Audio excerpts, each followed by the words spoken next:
خرم روکھڑی صاحب آپ کی طرف آتی ہوں. سر آپ کو مبارک دوں, کیا کہوں, ظاہر ہے آپ کی پارٹی کے سربراہ ہیں جہانگیر ترین صاحب, ان کے حوالے سے جو قانونی رائے بھی ہمارے سامنے آئی وہ یہ کہ ان کو وہ مشکلات نہیں ہیں جو نواز شریف کو ہیں.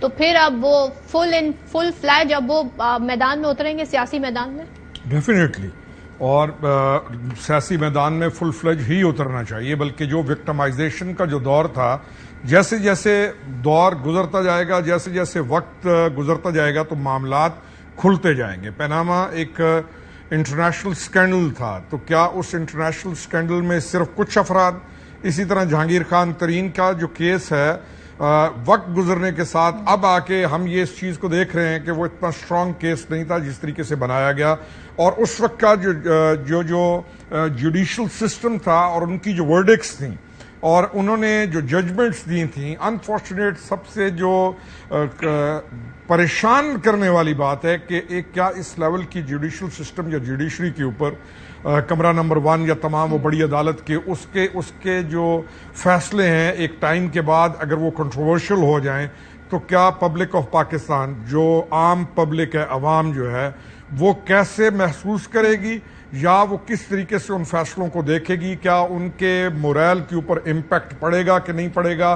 کیا وہ انسیکیور ہوں گے کہ نہیں ہوں گے؟ کیا وہ پریشان ہوں گے؟ ان تمام چیزوں کو سوچنا بہت ضروری ہے, اور ہمارے لیے یہ لازم ہے کہ آئندہ آنے والے دنوں میں, اور ہمیں انشاءاللہ بہت امید ہے کہ آئندہ آنے والے دنوں میں سب سے زیادہ جس چیز کو مستحکم ہونا ہے یا اپنی پوزیشن کو بہت اچھا طریقے سے لے کر آگے جانا ہے, وہ سپریم کورٹ آف پاکستان ہے. کیونکہ اس کا اثر ہر نیچے ایک ایک بندے پر رہتا ہے, بلکہ بندوں پہ نہیں, معدنیات سے لے کے اس ملک کے اندر بسنے والی ہر مخلوق پر اس عدل کا افیکٹ پڑتا ہے. اللہ کرے حالات ٹھیک ہوں اور ہمیں ان کنٹروورسیز سے اور اس ڈسپشن سے نکلیں جن کے اندر ہم بہت عرصہ موجودہ سپریم کورٹ کی بات کر رہے ہیں یا سپٹمبر میں جو سپریم کورٹ ہوگی اس کی بات کر رہے ہیں؟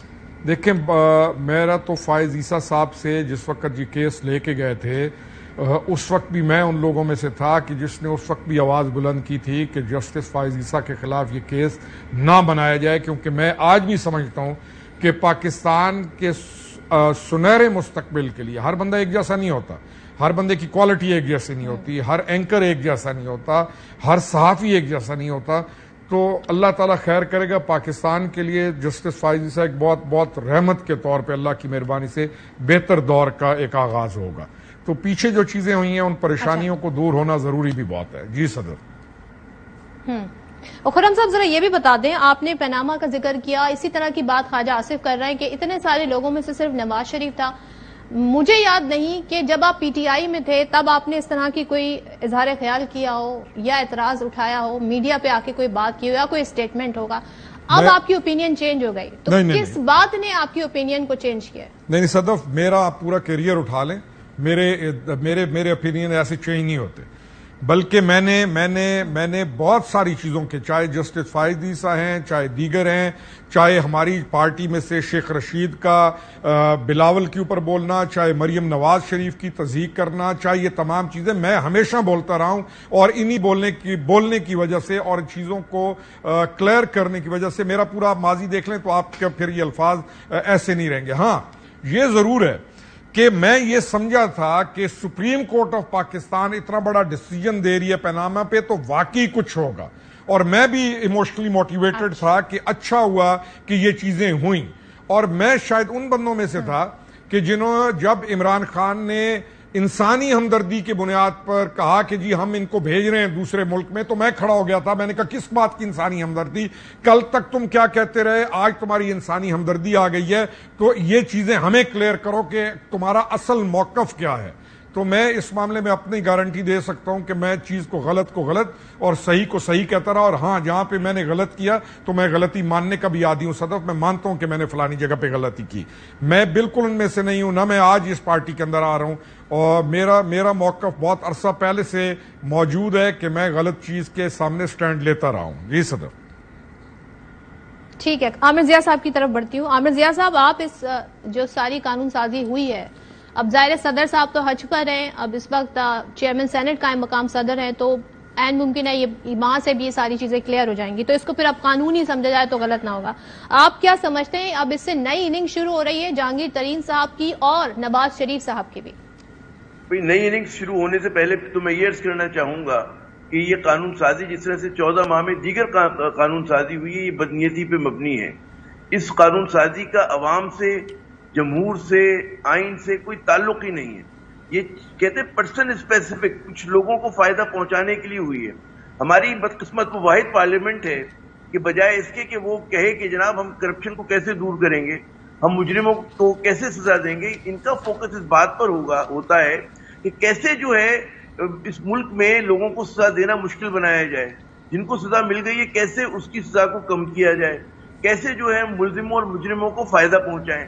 تو عجیب و غریب پارلیمنٹ ہے ہماری. اس نے، آپ نے مجھے بتائی 14 ماہ میں کوئی ایسی قانون سازی کی کہ جس سے پاکستان کا جو ہے، ہم پاکستانیوں کا سر جو ہے فخر سے بلند ہو رہا ہو. ہم کہہ رہے ہوں جی کیا اچھی قانون سازی کی کہ کسانوں کو فائدہ ہو رہا ہے، مزدوروں کا ہو رہا ہے، طالب علموں کا ہو رہا ہے، عام پاکستانی کو ہو رہا ہے. نہیں، یہ قانون سازی کرتے ہیں کچھ لوگوں کے لیے، خاندانوں کے لیے. نیب قوانین میں اصلاحات سے لے کر جو سپریم کورٹ کے انہوں نے کیا اور اس کے بعد سے لے کر اب جو کیا ہے، یہ شرمناک ہے، قابل مذمت ہے. یہ کہ انہوں نے کیوں کیا ہے کہ انہوں نے جناب نواز شریف صاحب کو فائدہ پہنچانا ہے یا ایک دو اور سیاستدانوں کو فائدہ پہنچانا ہے. تو دنیا میں کہیں ایسا نہیں ہوتا. اگر اس کا اطلاق ماضی سے یہ کرتے ہیں تو اور زیادہ شرمناک بات ہے. یہ واحد بدقسمت ملک ہے کہ جہاں پر آپ مجھے بتائیں صدر صاحبہ کہ آپ کو پتا ہو کہ جی آپ کو آپ فرم بنا رہی ہیں، آپ ایک کمپنی کھول رہی ہیں، گھر میں ملازم رکھ رہی ہیں، آپ کسی ایسے شخص کو ملازمت دیں گی کہ جناب جو ماضی میں سزا یافتہ ہو؟ آپ کبھی بھی نہیں دیں گی آپ، اور کوئی بھی شخص نہیں دے گا. سر اگر معاملات پولیٹیکلی موٹیویٹڈ ہوں، جیسے کہ اب مثالیں یہ حکومت کے وزراء دے رہے ہیں، وہ ارشد ملک صاحب کی ویڈیو کا ذکر کرتے ہیں. نہیں، میں کیسے اس طرح کے جو فیصلے ہوئے ان کی باتیں. ایون فیلڈ کیا کہیں اور تعمیر ہوا ہے؟ ایون فیلڈ کا ایک الزام تھا، ہے کہ نہیں ہے وہ؟ یہاں پہ تو جو کرپشن کے کیسز تھے بند کر دیے گئے، جتنی ان کو سزا ملنی چاہیے تھی نہیں ملی، ان کے لیے آسانیاں وہاں پہنچائی گئی. تو یہ میں سمجھتا ہوں کہ پورا کا پورا جو ہمارا قانون ہے بڑے لوگوں کو فیور کرتا ہے. یا بڑا وکیل کر لیں تو کنوکٹ ہونے کے بعد بھی عامر صاحب ساری بحث یہ ہوئی نا کہ اقامہ پہ دی گئی سزا جو حوالے آپ دے رہے ہیں وہ معاملے تو ٹیک اپ ہی نہیں ہوئے اس طریقے سے. میں یہی تو عرض کر رہا ہوں، لیکن کہ اقامہ کے اوپر بھی اگر سزا دی تو وہ سزا نہیں ہے کیا؟ اگر سپریم کورٹ آبزرویشن میں سیسلین مافیا کہہ رہی تو کہہ رہی ہے نا، یہ تھوڑی ہوگا تو ہو گئے نا 5 سال. اگر جج بدل گیا، یہ 5 سال کیوں ہوگا؟ آپ کا تاحیات ہوگا public office holder should be above board اس کو. اور ہمارے یہاں دیکھیں بار بار وہی فلمیں دوبارہ آپ لوگوں کو دکھا رہے ہوتے ہیں. مطلب ہے کہ آپ کے نئی اجازت کیوں نہیں آ سکتی؟ آپ کے کیوں نہیں ہو سکتا؟ آپ کہہ رہے کہ جی ان کی ہم تمام جو جرائم میں معاف کرتے ہیں، ہم ان کو مطلب ہے پھر لیز آف لائف دیتے ہیں کہ یہ آگے ملک کو مسلط ہو جائیں. اگر آپ کو اسی طرح ملک چلانا ہے تو آپ سمجھیں کہ اس لوگوں کا اعتماد نہیں ہوگا. یہ پھر عام پاکستانیوں کا پاکستان نہیں ہے، یہ پاکستان پھر جاٹی عمرہ کا پاکستان ہے، یہ اور جو بڑے بڑے خانوادے اور گھر ہیں ان کا پاکستان ہے. تو یہ آپ پاکستان کے ساتھ ایک شرمناک مذاق ہو رہا ہے. یہ پارلیمنٹ اس میں گلے گلے ملوث ہے. اس پارلیمنٹ کے اندر ادھوری پارلیمنٹ ہے، اس کے اندر اپوزیشن نہیں ہے. اپوزیشن کے نام پہ انہوں نے ایک پاکٹ یونین بنائی ہوئی ہے کہ جو انہی لوگوں کے ساتھ ملی گئی. تو پاکستان کے ساتھ اس سے بھیانک مذاق کوئی ہو نہیں سکتا. ہمارے ملک کے مسئلے کیا ہیں اور ہمارے یہاں قانون سازی کیا ہو رہا ہے؟ ہمارے یہاں 0.001% لوگوں کا مسئلہ اس طرح کی قانون سازی نہیں ہے. یہ قانون سازی کرتے ہیں چند لوگوں کو فائدہ پہنچانے کے لیے، جو کہ میں سمجھتا ہوں کہ اس ملک میں انصاف کا خون کر رہے ہیں، انصاف کو قتل کر رہے ہیں یہ لوگ. اور یہ پارلیمنٹ کے نام پر پارلیمانی جمہوریت کے ساتھ مذاق اڑایا ان لوگوں نے. ان کی اکاؤنٹیبلٹی ہوگی، آج نہیں ہوگی تو کل ہوگی. یہ نہیں ہو سکتا. پاکستان کے لوگ غلام نہیں ہیں.